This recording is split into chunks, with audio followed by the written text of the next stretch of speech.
talking about her as a player is multifaceted. Who she was in her early 20s is different than who she was in her early 30s. She changed, she grew, she adjusted. And I think you can see that off the pitch too. Change and growth through just experiences that probably she shouldn't have had to have, especially when you talk about in the NWSL. But long careers in women's sports matter. And you need to give these athletes time and the resources to elongate their careers on the pitch because people change. And these are the voices and the contributors that we need to have in these sports for a long time.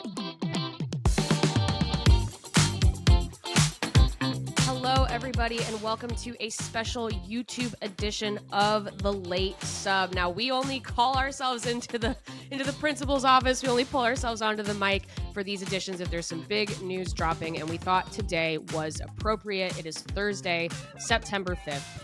And U.S. Women's National Team legend, icon, face of the team for many, many years, Alex Morgan, announced today that she is retiring from professional soccer.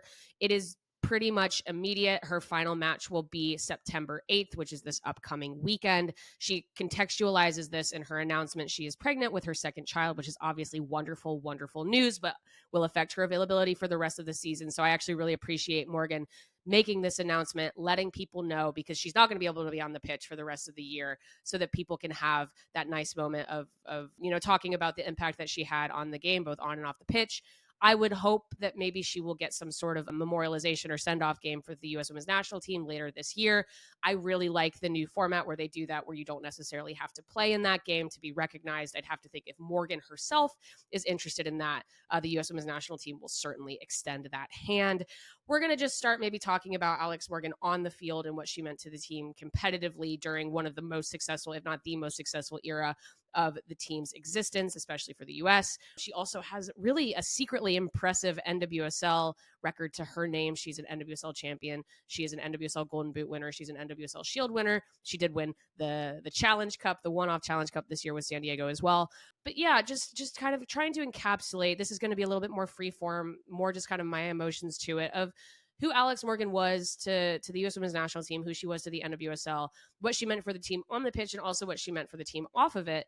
And just sort of an interesting place where she leaves the game in her longevity, because I think, Alex Morgan became a big topic of conversation, myself included, when it came to the 2022, maybe even talking about World Cup qualifiers, 2023 World Cup, and then her being left off of the 2024 Olympic roster. Though I do think this pregnancy announcement maybe contextualizes some of that as well.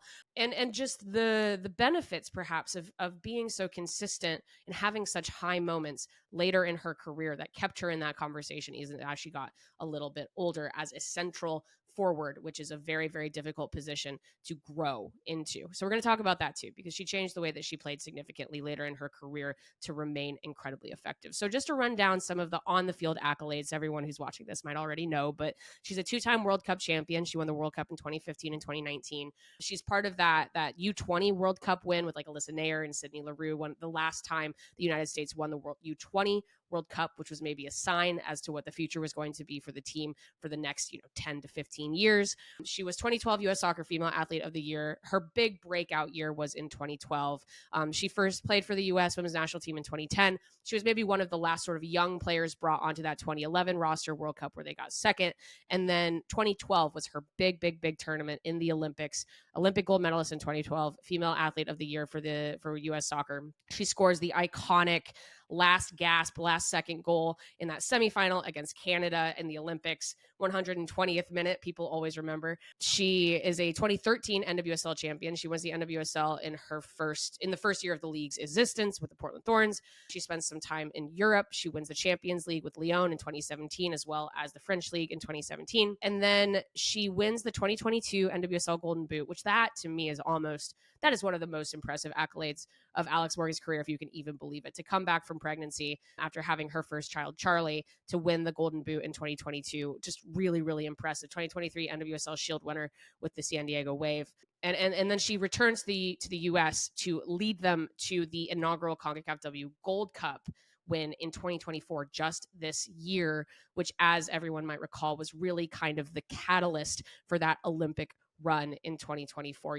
Alex Morgan is not going to finish her career with 2 Olympic gold medals, but you cannot say that she was not a huge part of getting the team to that point. On the field, like, what do we remember about Alex Morgan, right? She comes onto the scene and she's a target forward. She's the baby horse, right? She runs in behind defenses. She's able to score quickly. I mean, I think part of what I was always impressed by with Alex Morgan, especially in those early years of her career, was not only the speed in which she could get behind a defense, but the quickness of decision making, and just the fact that she shot the ball hard. Like, I think it's an underrated thing, even in this day and age, that she just always made those quick decisions and she slammed that thing into the back of the net. I think my memories also of early Alex Morgan for the U.S. women's national team are in those partnerships, right? I think when people talk about the United States, when they talk about the legacy of the United States, and they self-perpetuate this as well, right? It's not only the mentorship relationships, but the relationships on the pitch. And I think we have to go back to 2012, that tandem up top of Alex Morgan and Abby Wambach, right? And you always felt like Alex Morgan was the player that Abby Wambach was bringing into this team to be that next generation striker. 2015 is the official passing of the torch. And then you see Morgan herself develop those partnerships, whether it's with a player like Mallory Swanson or a player like Rose Lavelle. She always played very, very well with Rose Lavelle in the midfield. You saw those relationships out wide. I think just all of those things, for a while, it was Rapinoe and Morgan, right? You go from Rapinoe and Wambach to Rapinoe, Morgan, and Wambach to Rapinoe and Morgan. Like, you can't kind of discount all of those relationships you saw on the pitch and just how strong they were off of the pitch and how much that was woven in to the framework of who the United States women's national team was during Morgan's time there. That's what I remember of the early parts of her career. She was a goal scorer, but she also had the ability to be there when teammates were feeding her the ball. And she also just kind of, again, took that mantle. People always talk about Alex Morgan as the face of the team, and I think that's true. You look at, she's probably one of the first players to push the market in what being a marketable women's athlete is in the United States. That will also always be part of her legacy. But you just always remembered her as taking on that mantle of center forward for the U.S. women's national team. And even when we talked about the context of the Olympics this year, that person became Sophia Smith, right? And we talked about the partnerships that she's made with someone like Trinity Rodman, someone like Mallory Swanson, who, again, Mallory Swanson played with Alex Morgan. These connections are really, really important, and they will always, again, be woven into the kind of tapestry that becomes the history of the U.S. women's national team. But I also want to talk about Alex Morgan later in her career, because I think some of the things, I always kind of talked about this, even when it was saying it in a thing that maybe when the U.S. didn't need it so much anymore. But you look at Alex Morgan's role in 2015, you look at her role in 2019, those really successful World Cups. And when you talk about taking on the mantle of being the center forward for the U.S. women's national team, that means getting in the trenches. That means getting fouled. She got kicked in the face for the opening goal of the 2019 World Cup final, right? That is what you remember. You remember her back to goal. You remember her dipping into the midfield, changing the way that she played as maybe some of her pace started to go. Those are the things that you have to do if you are a smart center forward and you are getting a little bit older. Maybe you can't run in behind as much, but you change the way that you play. That allows for the magnificent moments, right? If you have Alex Morgan in the trenches, that's how you get Megan Rapinoe's 2019 tournament, right? That's how you get Kristen Press's goal against England. That's how you get even Alex Morgan's goal against England, sipping the tea, always ready for the smoke. She brought that energy to the team that made you feel like no matter what, they were going to be able to get over the line. Now, as we know, it wasn't all successful, right? There was 2016 Olympics, though she was the player that scored the equalizer that took that to penalties, right? Alex Morgan was the person who tried to pull the rabbit out of her hat in that quarterfinal against Sweden in 2016. You had the Tokyo Olympics where the entire team was struggling, and even a player like Alex Morgan couldn't pull them out of that. You had 2023 where Morgan, after again having what I think was one of the most impressive years of her career, she comes back in to a team with a vision by a coach that maybe wasn't even necessarily meant for her. And the coach goes very defensive and the team feels held back. And that was not a successful tournament. But her willingness to do that, she talked about some of her fears or her doubts going into 2023 or going into 2022, and the team dealing with injuries and her being willing to step right in. As people remember, even that 2024 Gold Cup was her coming in due to an injury, right? She was always ready. She was always willing to help the team in whatever way necessary. And again, even though she was not in that Olympic team this year, you can see that through line, right? And sometimes it means stepping back. It means the team moving on and the coach having to make a difficult decision, right?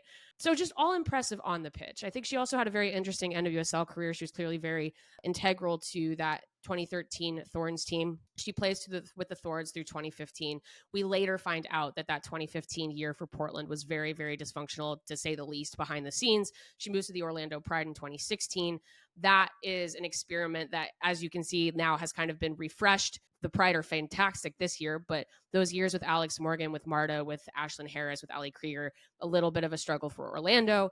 She moves to San Diego and immediately has the best NWSL season of her career, right? Yeah, just the rejuvenation of it. And I think that's maybe where we pivot to off the field, right? Because I think for Alex Morgan, I mentioned again, she's always been presented as what marketability can look like for an athlete in women's sports, right? Or what pushing the boundaries of business, or the ability to recognize those opportunities and be welcomed into those opportunities off the field. I think that was something she was always very savvy with from the very beginning of her career. But then we find out, right, in 2015 that she is standing up for her teammates behind the scenes in Portland Thorns when they were under the coaching of Paul Riley. We find out later that she was the person who pushed Lisa Baird during the Lisa Baird years of the NWSL to put together an anti-harassment policy. She tried to use her influence behind the scenes as much as she did in front of the scenes, right? It wasn't always about getting credit. It was about pushing things forward. You saw her do that on behalf of her friends and her teammates. You look at what she did for the U.S. Women's National Team. When they go through, I mean, this, people will look back at this era of the U.S. Women's National Team for their success, and it's wild the amount of success they had on the pitch for how tumultuous things were off of the pitch. I mean, I even go back to 2016 when they were out of contract. They have that first CBA that Morgan walks into. They have that CBA that expires. They're on kind of this extension contract through 2016. They're trying to figure out in 2016 if it makes sense for them to do a work stoppage. They decide against it. They make some strides, but they do not really get the CBA that they want after that Olympics. They still go on to kind of be this beacon of something very important in 2019, as we recall. And of course, Megan Rapinoe was the lightning rod for that, but always with the support of a player like Alex Morgan. And as we know, a player like Alex Morgan having your back in something like that can make a huge difference. And then they keep pushing, right? There's the lawsuit against U.S. Soccer. There is the constant just talk about like the PR battle. And I have to imagine, again, a player like Alex Morgan, you want that player front and center of this because she is a player that people listen to. The amount of work they had to do behind the scenes, or even just in front of the press to get their story out for the NWSL in 2021, for the U.S. Women's National Team in 2022, when they do eventually settle that lawsuit and achieve equal pay through the new ratification of the CBA. It's incredible. I mean, we'll always talk about this in this era of the team, but I think you have to talk about Alex Morgan as part of it. And she even mentions this in her retirement statement, which is a lovely video that she posted to her social media. But she talks about this in the context of her daughter, right? Her 4-year-old daughter. And I do think that there is sort of this other woven thing in of athlete protections. And we've seen steps forward of how to be a mother as an athlete in women's sports. I think Alex Morgan has been a huge proponent of that ever since having her first daughter. We're seeing how those protections are getting increasingly written in, right, to the U.S. Women's National Team CBA and to the NWSL CBA. That is all really important when you have a player of Alex Morgan's stature taking that journey and trying to achieve things at a high level after having her daughter. She says, Charlie came up to me the other day and said that when she grows up, she wants to be a soccer player. And it just made me immensely proud, not because I wish for her to become a soccer player when she grows up, but because a pathway exists that even a 4-year-old can see now. We're changing lives, and the impact we have on the next generation is irreversible. And I'm proud of the hand I had in making that happen. And I think that's all true.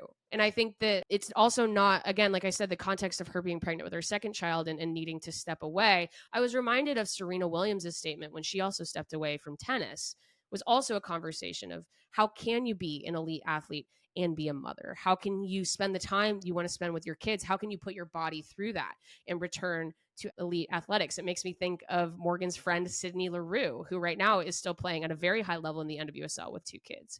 It's about Sydney Leroux talking about how she felt like she was iced out from the U.S. Women's National Team after becoming pregnant. It's about those protections now being written in to the U.S. Women's National Team CBA. All of these are important. And I think, again, maybe that's where we kind of close this with Alex Morgan, is talking about her as a player. It's multifaceted. Who she was in her early 20s is different than who she was in her early 30s. She changed. She grew.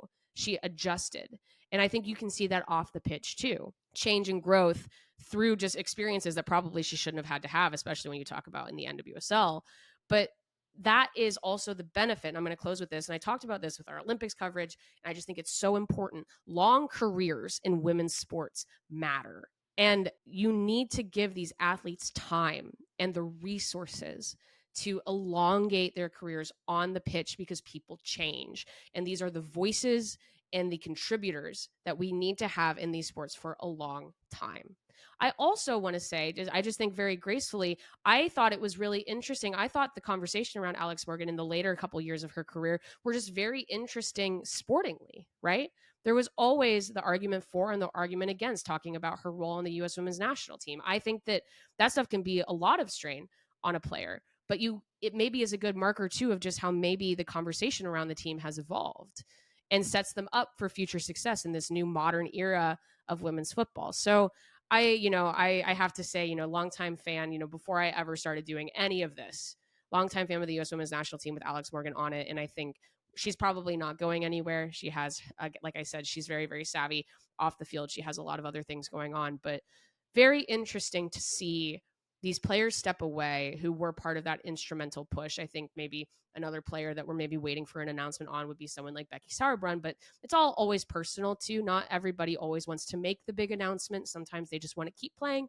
And then when they're no longer selected, that's that, right? But I'm very appreciative that we still have people like Megan Rapinoe, like Kristen Press and Tobin Heath, and hopefully Alex Morgan, Ali Krieger, a lot of these different players who still have a hand in the media side as well, because these are voices that are worth hearing from. And I think their expertise is really, really valuable. So shout out to Alex Morgan. I thought that the video was lovely. I thought doing all of this to us on just a Thursday morning was great. I hope that she sticks around to at least accept the love that the fans want to give her, maybe if she's, again, not able to play. But I hope she sticks around San Diego. I do hope that she gets that send-off for the U.S. women's national team, because when you say end of an era, people say end of an era a lot because there's a lot of different, coinciding eras to sports and women's sports in general. But genuinely end of an era here. If maybe it started on the sporting side earlier this year, I think you can just talk about the entire legacy now. And I appreciate that. I always appreciate that when an athlete gives us the opportunity to do that. So this has been a special edition of The Late Sub. I am your host, Claire Watkins. Shout out producer extraordinaire Parker Fenton for jumping on with me. We will be back next week with our regular programming. And shout out to the legend, Alex Morgan.